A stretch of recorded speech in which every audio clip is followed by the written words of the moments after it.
Good afternoon, everyone. Hello, hi.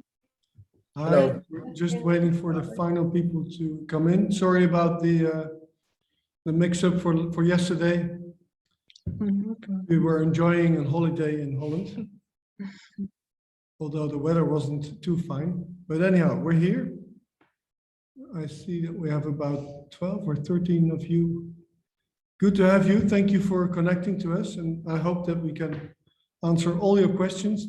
This is Lea, the most important person in Mudjeans, our CSR manager, and my name is Bert, and we do this monthly. What we normally do is that we try each of you try to take 30 seconds to tell about yourself and what you're doing. And I would also propose that you put your email address so that you can interconnect between each other, because most of the time you're doing similar sort of research or master thesis or things like that. And it always helps. I hope you have enjoyed reading our life cycle assessment and our Mudjeans B Corp audit. So let's start with Otmar, and then we just go down the list. Just take a short time and tell me what you're doing. Thank you for being here. Otmar. Hi, so my name is Otmar van Dijk. I'm graduating at Strategic Product Design at the TU Delft right now. And I'm working on a circular business model for bras. So that's really interesting, working together with Filu, it's called. And yeah, they have like all kinds of ideas to make bras truly circular and switch up the industry basically. So that's then I have a very good connection for you. The very good bra from Australia, Stephanie Devine. She's a very good friend of mine, and she started a company a few years ago to make fully biodegradable bras. And also, what was her name again? Stephanie Devine, but I will put her email address in the. Nice. But our company is called The Very Good Bra. She's a great person.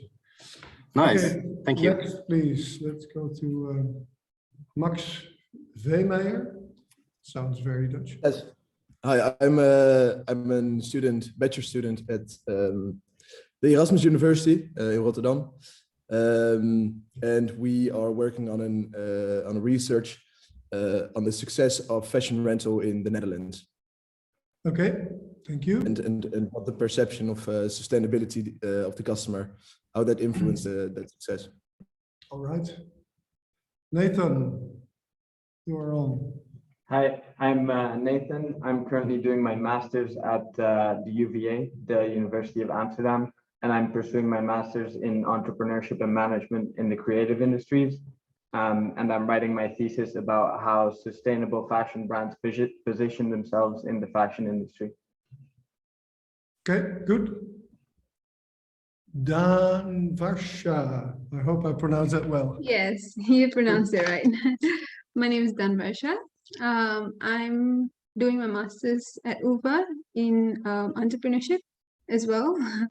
And my thesis is about trying to understand why entrepreneurs in the sustainable fashion industry choose a certain type of business model. Yeah. Okay. And then we have Hermano Araujo. Yeah, Araujo. Araújo. Oh, Almost there, yes.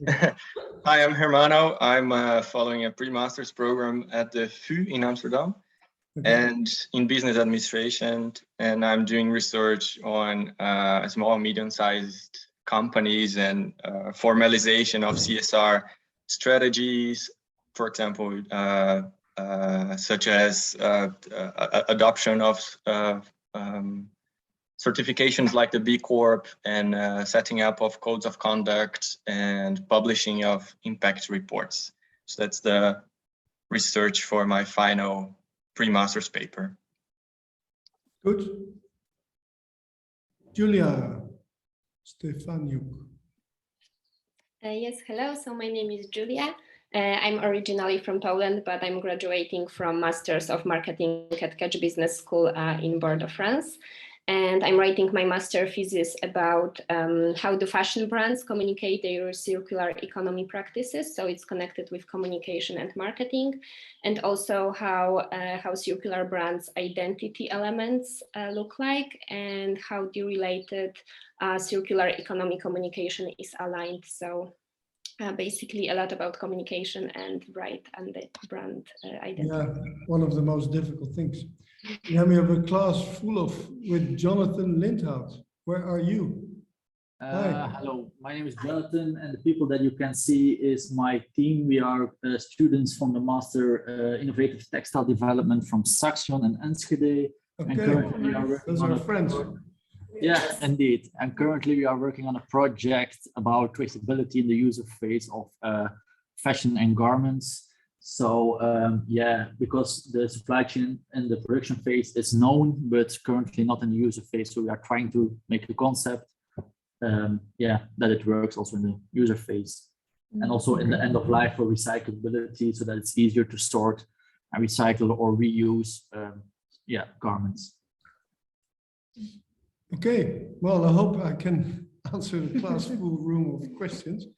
Then we have Lisa Hendricks. Hello, Lisa. Hi, good afternoon. So yeah, I'm Lisa Hendricks, and I'm doing my studies at Nijrode Business University. And I'm trying to understand how a transparent way of communicating about the sustainable value proposition of a company influences the relationship between the company and the customer. And there I focus on companies that directly sell via online. To the end customer. You were the one who just sent an email. You were the lucky one who just I was the lucky 5 minutes one, yeah. before the webinar started. Management. And Yeah, thank you. I did a podcast with Oh, last week. nice. That's really cool. So maybe that's interesting for you. Okay. Yeah. Philippa. Yeah, hi, I am Filipa Menezes. I'm originally from Portugal, and I am doing a master's in business and social impact in Utrecht. And right now I'm doing research on sustainable business models, and I'm really looking into understanding how companies choose to do impact.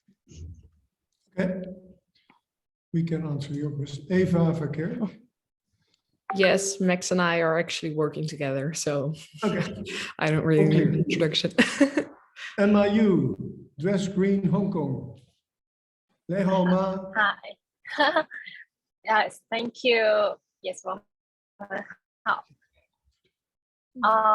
yes, I'm on John, and I found a startup called Dress Green last year. So my company mainly is recycle and repurpose the school uniform. Yes, because in Hong Kong, the students need to wear uniform whenever they are kindergarten, secondary school, or even yes. And so we want to recycle and reuse the uniform to a different school over year. So in here, I want to learn more about circular fashion and also circular economy and how machines do it. Yeah, thank you. Okay. Rosita Valutskita, right? Yeah, so I'm originally from Lithuania, and my internet connection can be a bit struggling because I'm together with Lea in library. So Lea, Philippa, and me, we study together in Utrecht University, Business and Social Impact program. And personally, I'm writing about circularity, circular business models, and social outcomes from it. So I saw your business, and I thought it's a great example to include in my thesis as well. So. Okay, then we can skip Lyra. We are a bit in a hurry. Is it okay, Lyra? Yeah, no problem. Also from Lithuania? No, I'm from Spain. I'm studying the business and social impact master with Rosita. My thesis is focused on brand activism and how that might help employees feel more identified with the company's values, and it's focused on the fashion and retail industry. So I'm mostly interested to see how you that are like a sustainable company address these kind of topics. Okay, well, let's go to the first question. Otmar, you've been very patient. Go ahead. Yeah, sorry, I have to unmute myself. So I actually have muted the other ones. It's better. Yeah. I actually am a little bit in doubt. Like I have two questions, so I was wondering, like, can I ask both of them, or should we take turns? And should I start with one? Well, normally we do one, but if you have two, then yeah. Then, okay. Go ahead. Okay. Well, first of all, I was wondering, how do you deal with the perceived hygiene problems? Like, do people that use that lease these jeans, do they perceive jeans that are used for the second time? Do they perceive them as like more filthy or whatever? Or how do you clean them? Like, how does that process work? Yeah, we did get that question in the beginning, but we are a little bit cheating with the name lease jeans because it's not really leasing. You just buy them for 1 year or longer. You pay in 12 times. And we get many questions, people that like to change after 6 months. We don't do it because it's economically impossible. So what we did is actually give you a 12-month payment, and after that you can exchange for a new one and have a discount on the next one, or you can keep it longer, but the monthly payment stops after 12 times. And we do have very good jeans that come back that we then wash or repair or even upgrade with patches or things. And no, the customers know that we wash them well, and I don't see that as no. I don't think we have a lot of questions for that. In the beginning, a little bit, yeah, but not anymore. I was expecting that. Yeah, I think 10 years ago it was rather strange, and the idea of secondhand clothing and things were like, and I think today the secondhand clothing market is so big with people like Vinted and things like that, which is also, I think that whole perception has faded a little bit away, if you ask me. Yeah, I guess for me specifically, because I'm working on bras, of course, a lease model and using them by a second user is a lot more complicated. So this is a specific problem for me that I'm tackling. But for you, I can imagine that it's less of a problem, so you don't really have to tackle that. Yeah, but you do. You can jeans really. You can really wash them thoroughly. Yeah, but there's a difference between like you washing them and the customer perceiving them as clean, because a bra you could also wash like really thoroughly, but then still a second user might not want it. So that was the kind of paradox I was working against. We do sell our second-hand jeans that are still good on Blue Friday. So we have changed Black Friday into Blue Friday for €29. So if you're in next Black Friday, please log in. We show them like this, and if you're lucky and it's your size, you can obtain those jeans. And we never had any questions about. Nice. And then the second question was, how do you combine like having both the lease model and the sales model? Do you have like a much bigger portion of people that just buy the jeans instead of leasing them, or is that that lease section growing? How does that look for you? That's a long answer, and I think a lot of people here will take advantage of that. So what we did and what we think is important is the circular economy. So our starting point was we would like to have the old jeans back so that we can recycle the raw material and create our own loop, our mono material loop, which is the cotton. And we would like, and then the solutions, we would like to have our old jeans back. Now there's two solutions. One is I give you a discount, a deposit on a new pair of jeans. So you get €10 discount when you bring back your old jeans. And there in the beginning, we said we only want our mud jeans back because we know they're organic cotton and dyed with special indigo and everything. But we had to make that larger because that was too small in the beginning. So we also accept jeans from other brands as long as there's 95% cotton. And we found out that after 20 washings, most of the pesticides and the dirty materials are washed out. So that's one thing. The other thing, the leasing is another way of getting your jeans back, of course, which is clear, I think. And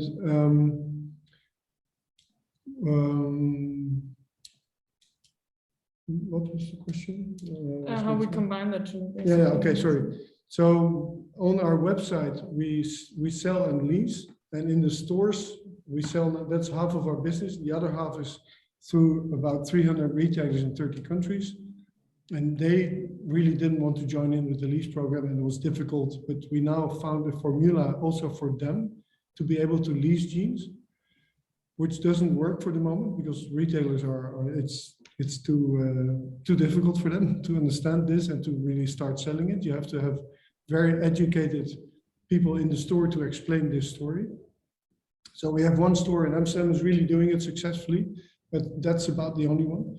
And on our website, about half of the orders are from leasing people or from buying people. So if you would take the whole situation, it's about 25 to 20% of our turnover is leasing jeans, which is fine for us, to be honest, because economically and financially it's quite difficult because you have an extended payment. I have to pay the supplier, I have to ship it to you, I have to make all the costs. And then in a year later, I just get the money back and a little profit. So if it would be 100% today leasing, I would be in trouble with the company. So for us, that's about fine. But if you want to create a company leasing 100% this product, then you have to really go talk to the banks or investors to be financially very strong to be able to do this. Let's go to the next one. Nice, thanks. You're welcome. Max. Yes, thank you. As we are focusing on customer perceptions, I would ask, how would you characterize your customers, and what do you think is the main reason they interact with the leasing service of Mud Jeans? Can I take this one, Elaine? Yeah, I think so. When it's more technical, it's for Elaine. So we call them the cultural creative. We've done a lot of research about people, who's buying our jeans, who's interested in what we do. I always say, but that's still a fight within our company. Who is our target group age-wise? I believe it's from 8 to 88. It's the girl from 8 years old that tells her parents, I want to lease a pair of jeans for my 10 euro monthly payment, monthly zakgeld. Or the guy from 88 says, I love your story and I want to have these jeans.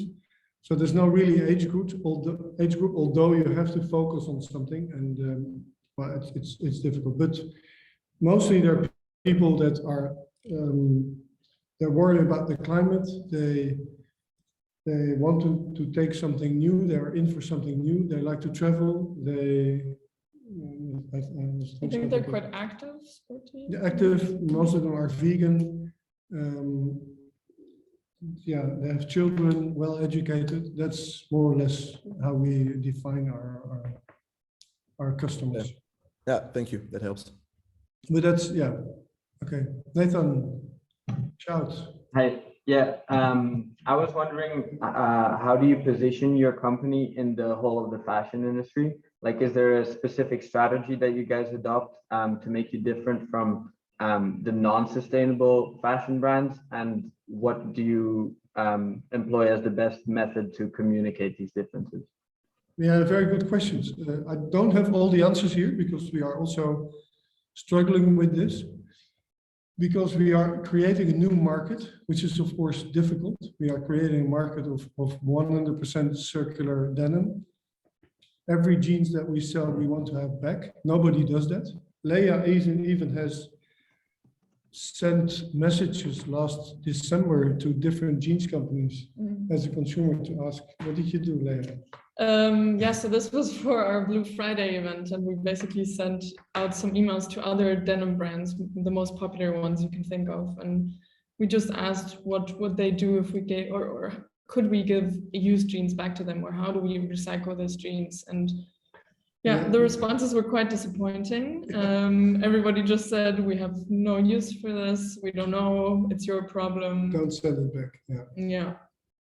So that's interesting because nowadays, when we started 10 years ago, this was totally a crazy idea. Today, the European Union is going to start extended producer responsibility. There's going to be laws about that you as a producer are responsible for what you put on the market and what happens after that. So as a jeans company, you can of course make sure that you make your jeans well without toxic material in countries not too far away, that you that you take care of your footprint, that you pay the people well, that make it the whole shit, you know, everything is possible today. And we do that, but we take one step further and say we also want to be responsible for the product in the market, and we want to have it back after use. And that makes us very special, I think. Does that answer your question? Yeah, awesome. Thank you so much. I was wondering if we're receiving this recording after. Okay. You can ask for the recording and then, yeah. Cool. Okay, let's go to Dan. I did better the first time, huh? Sorry. No problem. So my question is about business models. So I do understand that Mud Jeans is using circular business model to minimize waste. So my question is, why have you chosen this particular type of business model to tackle the issue as compared to the other ones? For example, made to order and things like this. Yeah. So which other business models do you mean? The linear business model or? Yeah, so there's like made to order, there's also creating from waste, dead stock, focusing fully on renewables, things like this. Yeah. And also there's also a few, so there's also a company I know who creates, I mean, this doesn't apply to denim, but normally I tell my other interviews about how they use hair for their fabric, like human hair. Yeah, human hair as fabric. Yeah. Okay, interesting. Yeah. They're based in Amsterdam, actually. It's called Human Material Loop. Yeah. Oh, nice. Yeah, we should we should check them out, but I don't know if it's possible with denim.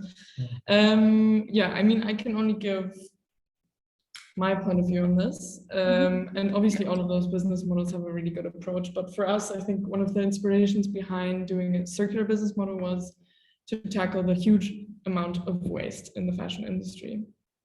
And so for this, yeah, like Bert said, a really big thing is to take back the jeans that are no longer worn. And we are the only ones doing this, which already shows you that there must be a really, really big problem with this. Because if you look at big denim brands like, you know which ones, then look at the amount of jeans they sell and the people that wear the jeans on the street, and where do all of these jeans end up? Most of them end up in landfill or get incinerated. I think it's 9.2 million tons of textile waste a year.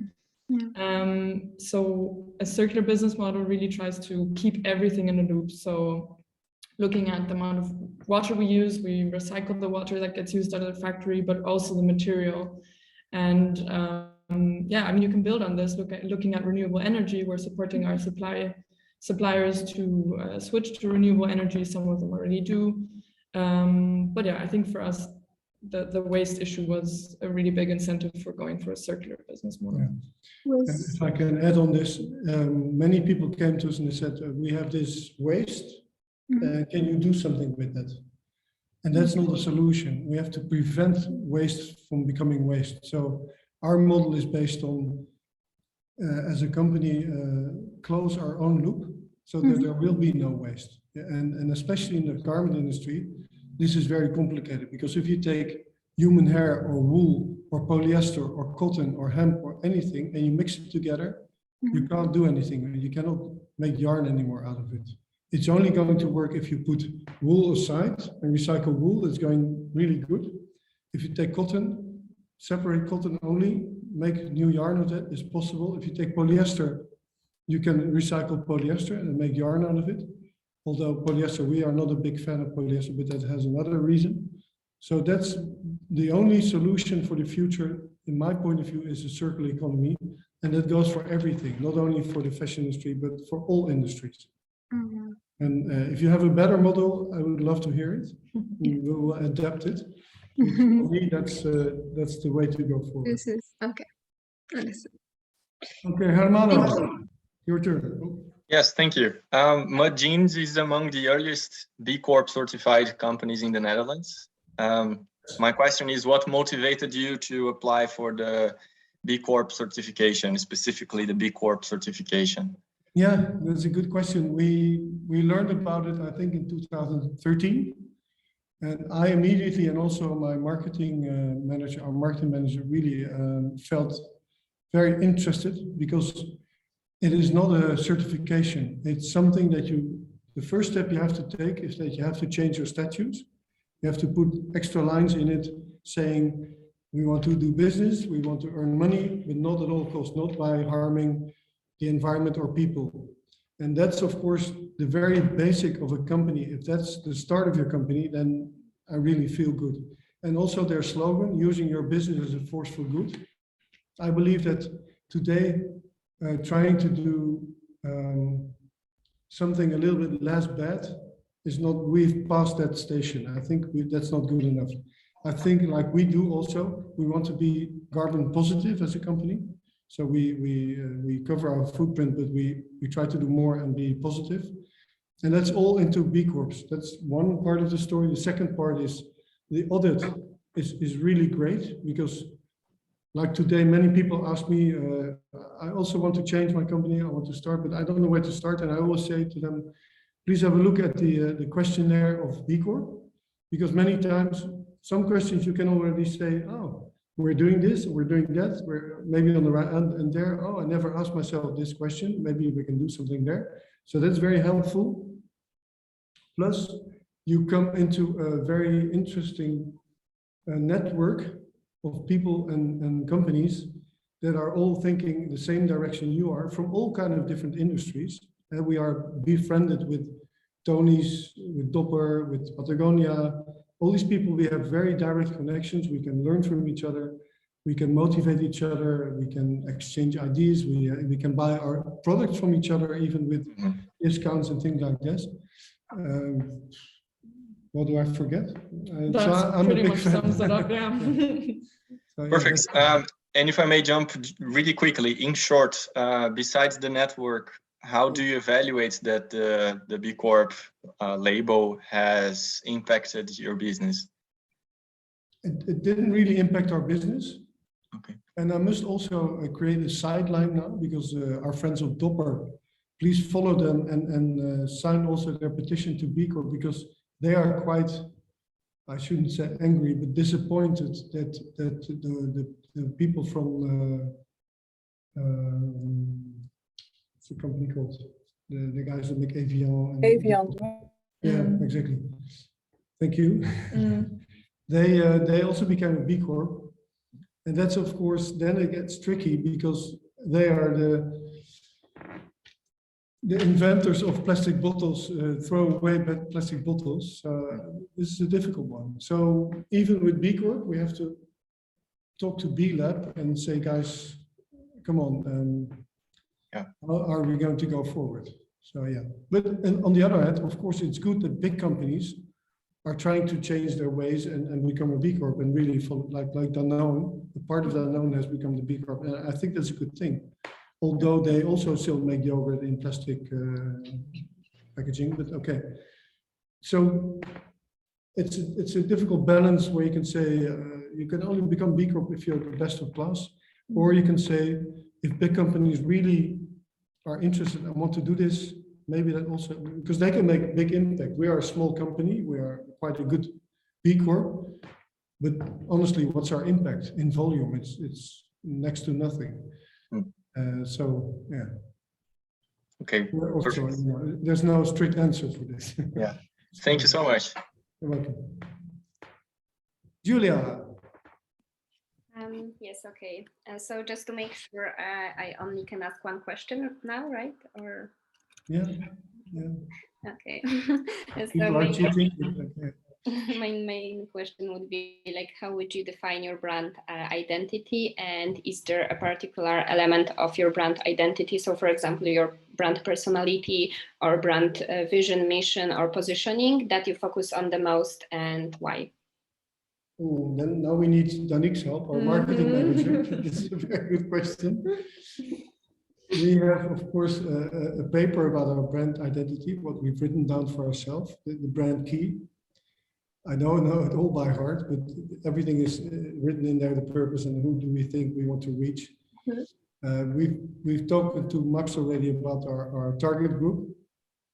We found out about them because she did of course, we are a small company. We are not capable of hiring a very expensive company to find out our target group. So we've been looking at our Facebook users or followers, and looked at their photographs and what they do. And with that, we found out more or less what our buyers are.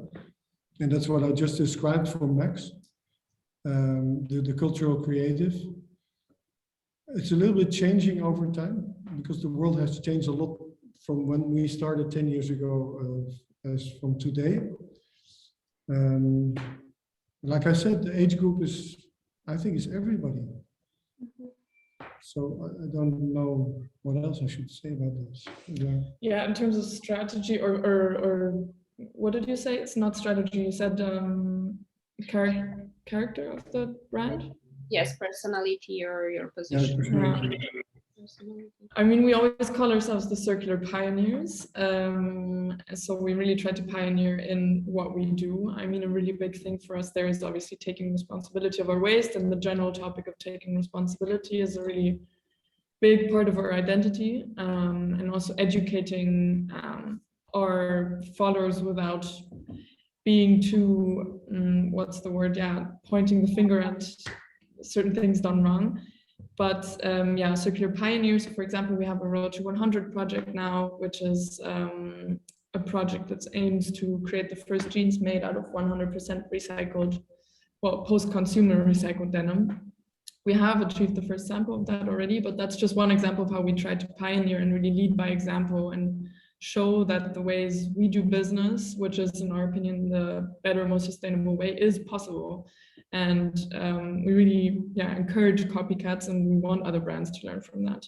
So yeah, leading by example and being a circular pioneer, but also wanting others to follow. I think that's a big thing for us. Okay, thank you so much. Next one is Jonathan and his class. Go ahead, shout. Yes, so our question was that now you use Remo key to, communicate with the consumers about your sustainability figures. But in our project, we have come across maybe RFID or NFC technology that could be much more efficient to communicate. Also have a real-time tracing of where your product is and close the loop of textile. Do you see a potential in making the switch to RFID or NFC, or what would motivate you to make that switch from QR codes, basically? Yeah, we are talking now to Text Tracer, which has a little different approach on this, on tracing where all the materials come from. Yeah. We also know that there are people that are putting DNA in the cotton threads so that you can really follow the whole step. I find that not the most important thing for us. Yeah, I mean, I think because we have such a short supply chain and we know exactly what happens to our materials and our products along the way, I think for us, it's not as important maybe as it is for bigger brands that really have no idea actually how big their supply chain is and where things move along and what happens along the way. For us, the traceability is really about just showing our customers and being as transparent as we possibly can, and just showing the journey of our products. And so Text Tracer, we're working with them right now, and what we want to do there is work with our supply chain partners together, and by that verify every step of the supply chain. And then if you scan the QR code, you can basically see exactly where the fiber comes from, where the yarn was spun, where the fabric was woven, things like that. That's where we are at right now. I'm not sure if that answers your question. Yeah, no, we just wanted to know that would brands be interested to make the switch? Would you want to know where your product is in the user phase? But as you said, with your Lee's jeans as well, you pretty much know where it is. Oh, sorry.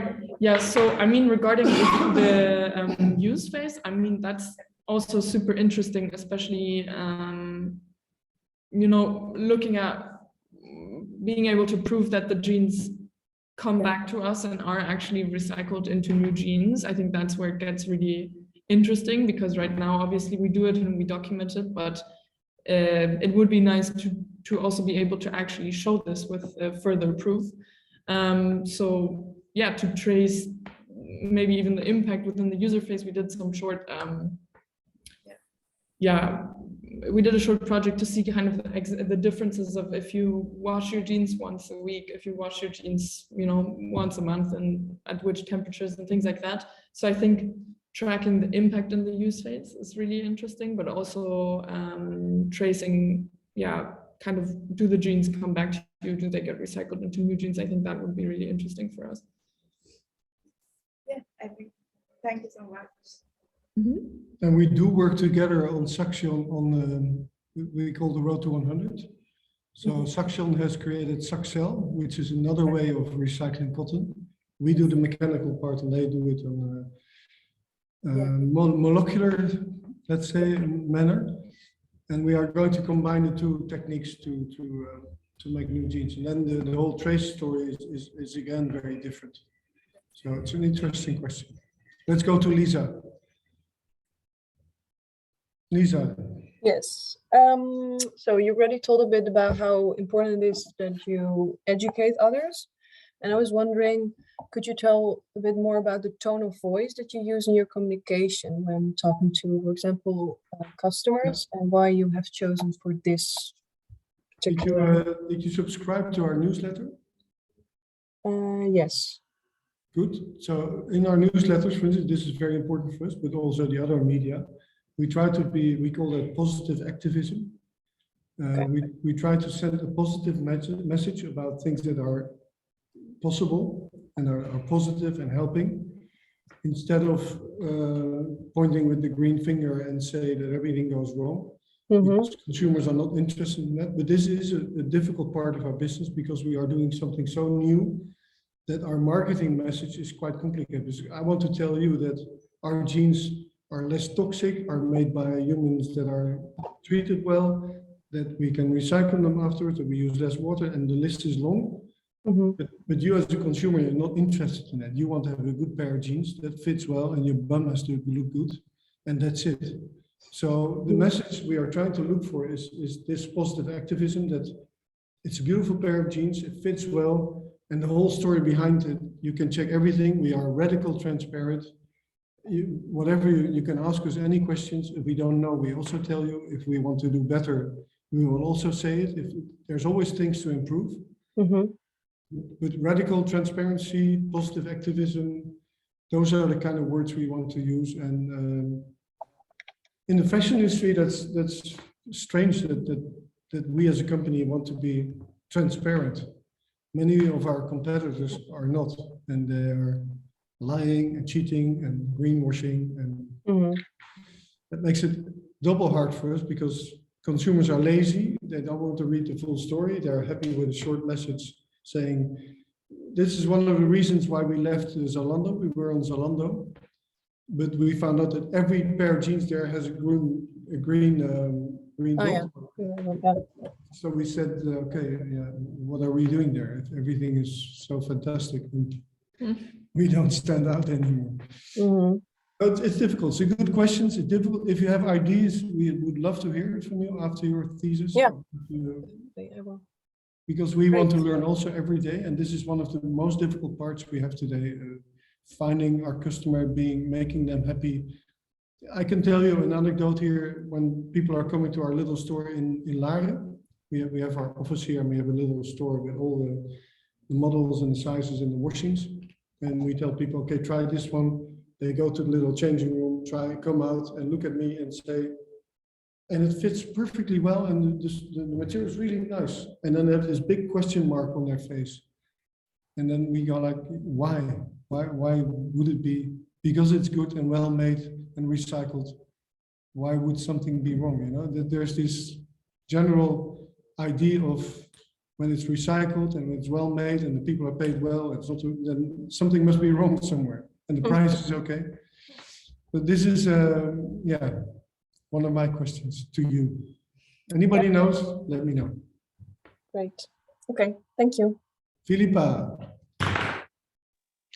Thank you. I think I'd be curious to understand better how you choose to do impact apart from the circularity of your business model. So I've seen that you have some partners like Just Dig It and Sea Shepherd, and I'd be interested to know why you chose those partners or which kind of impact you're like looking for apart from your core business. We have a very other dirty partner, IKEA, we work with together. But let's start with Just Dig It. Just Dig It is of course easy because I think what they do is fantastic, and we have a very simple way of joining forces and supporting them by digging a hole for every jeans that comes back. And we just love the idea, that's all. And with Just Dig It, they're in the same building as us, Sea Shepherd. And once you get to know the guys from Sea Shepherd and you know their story, it's really very interesting. You never want to eat fish anymore, but anyhow. You know, we are also opportunists. They have 1 million followers on Insta. And of course, if you make a collection with them together and you have this impact, or how do you call it, this reach, it's of course also fantastic for us, and we can support them with the support we give them money-wise. So that's the reason we chose those partners. And I can also tell about IKEA. You can think of IKEA being the biggest fast furniture company in the world, which it is. But on the other hand, it's a company that is family owned. They want to change. They came to us and they said, we want to be circular in 2030.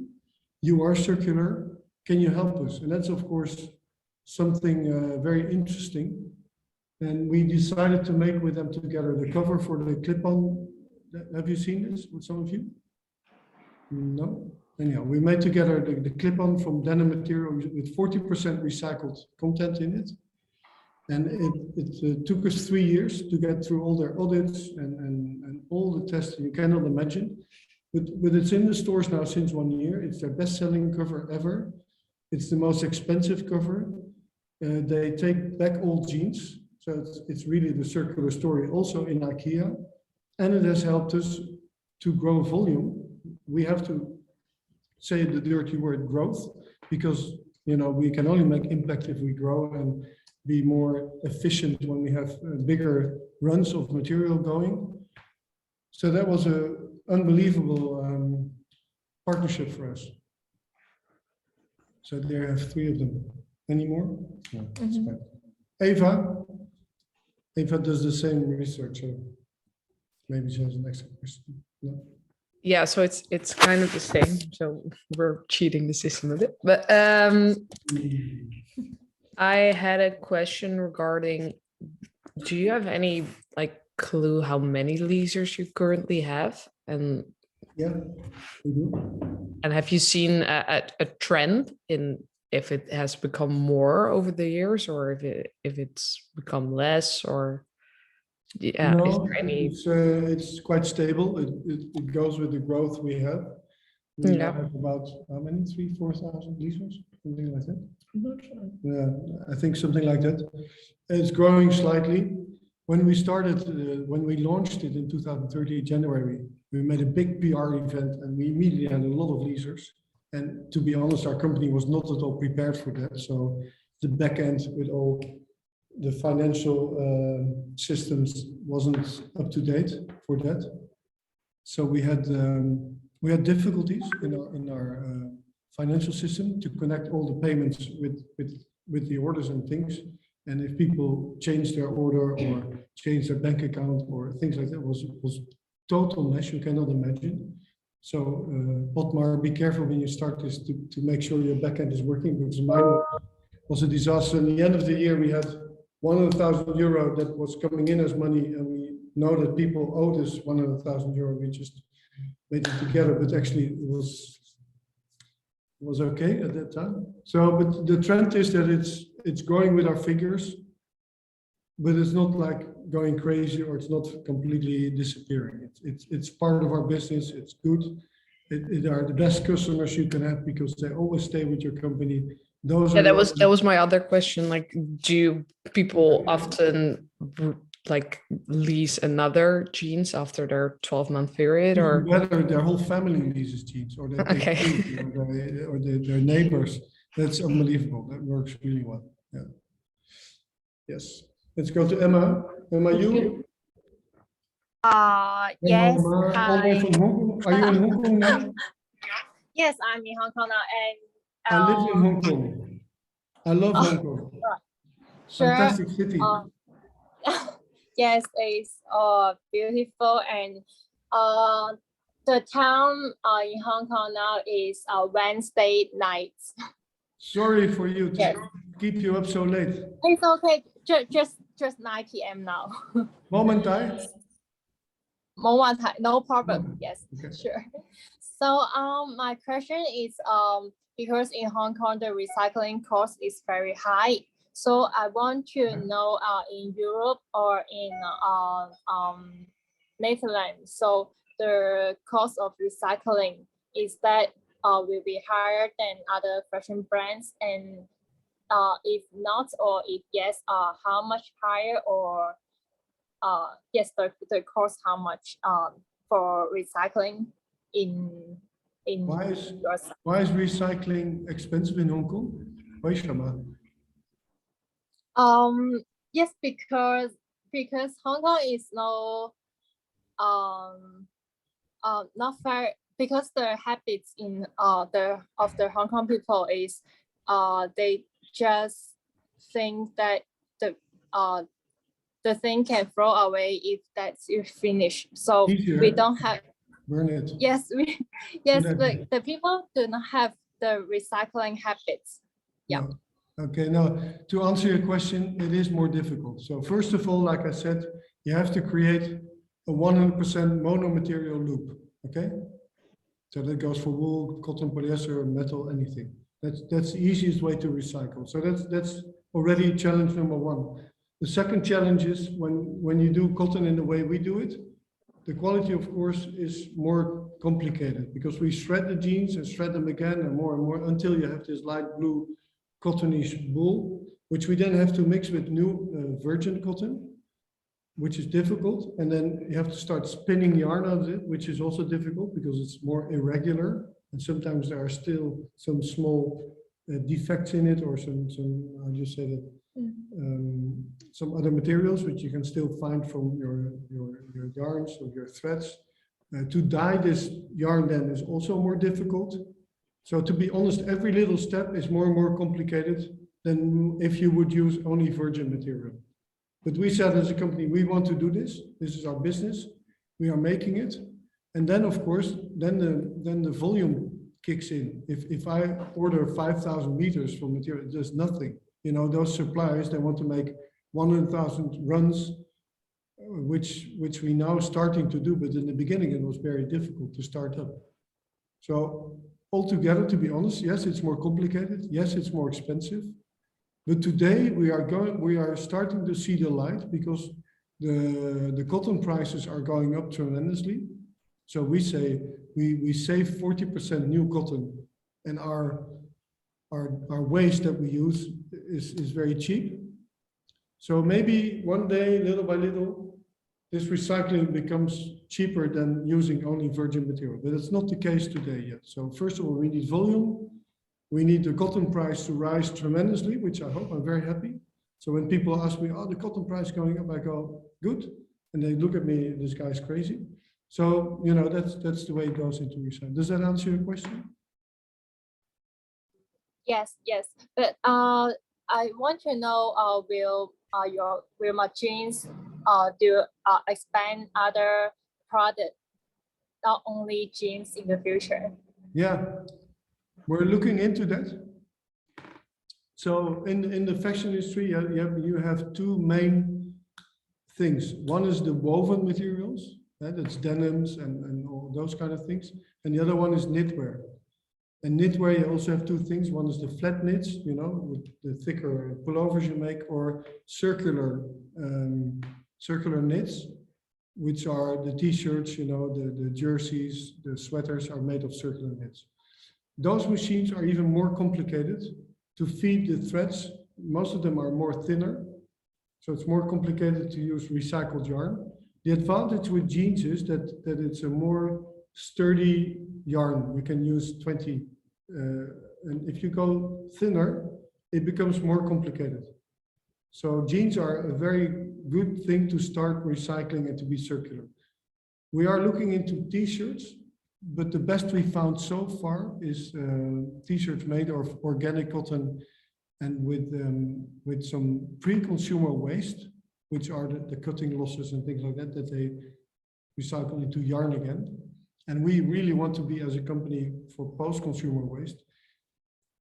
But maybe we should start with making t-shirts and using organic cotton and pre-consumer waste.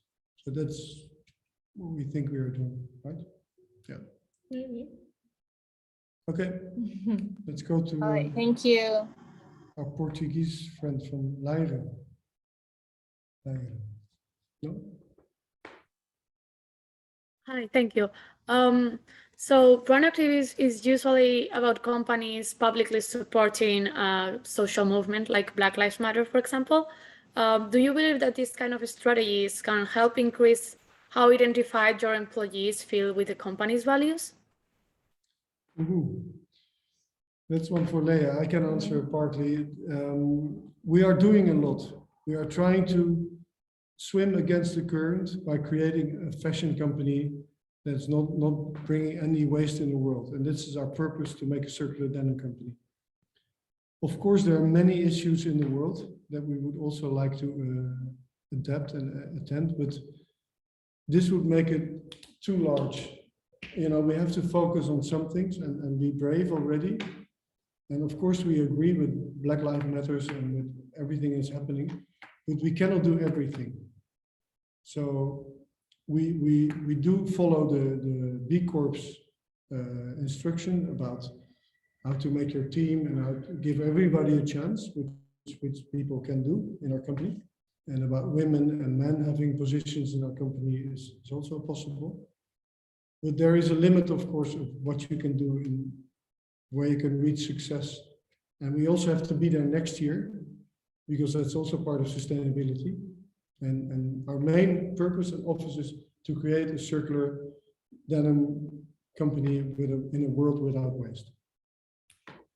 Yeah, and I think, you know, with all of the very important social movements going on, it's difficult if companies support something on one day, but then they can't keep up the efforts. And being a small team, we really want to do things the right way. So if we are, you know, publicly taking a stance on a certain movement, we want to keep doing that. And so we have to, yeah, like Bert said, we have to carefully see how can we spend our resources on this, how can we spend our time and our manpower on it. We are, for example, part of the JEDI B Corp working group. It's for justice, equity, diversity, and inclusion, so JEDI for short.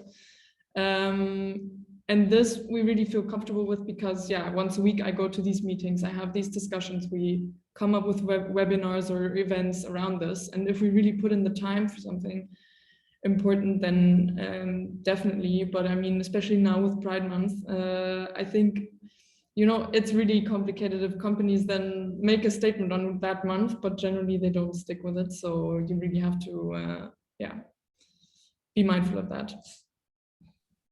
Yes. Thank you. Then we get another very difficult question from Rosia. Rosita? Rosita? Yes, hi. Yeah, so I actually wanted to ask more about your business line and like your business model. And I just wanted to, I'm actually interested, what you see the additional effects that come from your business, you know, from your value chain. I know you addressed waste management and recycling and consumer behavior and stuff. You recently mentioned the diversity incentives you want to also be included into, but do you see any additional effects that your company is trying to create through the business you are doing? I know you want to be a part of waste management, but is there anything else that pop up into your head? Yes, there's a bigger goal. We would like to, actually our aim is, and this is why we started this company, actually for two things. One is our own mission that we want to grow and we want to make impact by using old jeans and making new jeans. But the second one is to show the whole denim industry that this little company from Holland can do things differently and that all the possibilities are there. You just have to do it. And that is going well because a lot of people talk about us and a lot of big brands are looking at us and they know that we already exist for 10 years and they hopefully we can inspire them to start copying us and do the same. But do you think it's important because your product can be healthy, or why you want other companies to do it? Because the fashion industry is one of the biggest polluters in the world. It accounts for more than 10% of the CO2 emission. We use a lot of water. There's in Holland, we burn about 182 million kilos of clothing. As we speak, every second, there's somewhere in the world a truckload full of garbage dumped. I mean, we are running into this wall altogether by doing what we are doing today. So it has to change. Yeah, and I also wanted to just shortly ask if you include SDGs into your strategy. Yes. Are they important for you? Are you like just using them, or how important they are? Yes, so I don't know them exactly by heart. I think one of them is definitely the responsible production. I think maybe SDG 9. Yeah, that's okay. I just wanted to know how important they are for your strategy. But, yeah, I mean, definitely, yeah. Let's go to somebody who still has a burning question. I see Max looking very demanding. You have another question, Max? No, no, not for me. Anybody else? I would like to ask something, if that's okay. Okay.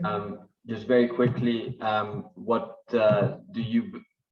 does your company see as the worst aspect of the fashion industry? Well, probably you just answered that, but also the best aspect of the fashion industry as a whole. There is no worst. I mean, everything is terrible. From the raw cotton for the jeans, the raw cotton until it gets into your cover, everything goes wrong in a normal company. So, and the best practice? The best practice or the best aspect of the fashion The best industry? aspect. I mean, in general, the fashion industry is a huge source of identity and creativity for people. Yeah. And I think, you know, you can see people doing so many beautiful things and beautiful projects with it as well, that also combine it with purpose. And I think, yeah, that's definitely a really big thing. You just have to find a way where it's not so fast moving, where we don't have a new trend every 2 weeks, because that just cannot be sustainable. So if we find a way, I mean, it's already nice that you always come back to trends. I mean, now the 90s are a big thing again, and the best thing would be to just use those clothes again. But yeah, it's not that easy. So finding a way to do that in a sustainable way and not have 16 collections a year, that would be really important. Okay, awesome. Thank you. Anybody else? Yeah, I was kind of interested in if you have companies that you look up to, where you think, okay, this is a company where we can still learn from, or you get inspired by. I like Patagonia a lot. I love what Finisterre is doing, what Veja is doing. We also love Tony's, right? Tony's, yeah. You mean in the fashion industry or outside of it? I think it can be whatever, yeah. Yeah, for me, it's Patagonia, because they really are very activists, and they really do more than, you know, we want to be more than a jeans company, and they show that they are more than a sportswear company. That's actually, yeah, the benchmark for us, for me. I don't know if you... No, I mean, they do so much. And I think that's really ultimately the dream, to have the resources to be doing this much good. Yes, well said. Okay. One day. Anybody else? So we've pretty much answered all your questions. There's Rosita. Yeah, just one more question. I just wanted to ask how you evaluate how much impact you did, like how impactful is your product? Do you have any specific measures? Yeah, how do you evaluate? Not only revenue, maybe have some. No, I'm working hard on that right now. It's almost done. But we do this every year. It's our life cycle analysis. So basically you gather a bunch of data from all of your suppliers and you plug it into a system, a life cycle analysis system. And this shows you how much CO2, how much water, how many chemicals, how much energy your products use and also save in comparison to industry standard. So yeah, we measure that meticulously every year, which is quite an effort, but we really want to do this because it also informs us about what to do better and where we stand. And also we have a sustainability report, but yeah, I mean, that's less with numbers than the LCA is. Okay, perfect, thanks. Can I ask one? Sorry. No, go ahead. I'll ask next. Okay, I just wanted to know how would you sum up? What do you think is the strategic foundation for an effective and trustworthy communication of circular economy? So, like, how to convince customers, in your opinion, that it is not greenwashing? I'll try to keep it short. So basically, the number one way we try to convince them that it isn't greenwashing is by being radically transparent. We show everything. We show exactly where things are made, how they're made. We take our followers on trips to our factories. We show who we work with. We have close relationships to all of our supply chain partners. So showing that we don't have anything to hide, I think that's how you gain the trust. Yeah. Perfect, thank you. Shall we say one or two more questions? And then Okay. call it a day? Yeah. So this is a very hypothetical question. If, let's say, circularity wasn't an option, how would you choose to tackle the issue or run the business, basically? I would stop producing jeans. So I think we should stop producing clothing at all. If all the factories in the world should stop making clothing today, there will be no naked people in the street for the coming 10 years, I think. There's a lot of clothing, to be honest. So Thank you. hypothetically, stop making stuff anyhow, you know. We have enough. Okay. Yeah, thank you. Good. We've silenced them. Thank you for your attention. If you want to know more, just send us emails. Lea is there, I'm there. We would love to see your end work. If you have, we can always learn about it.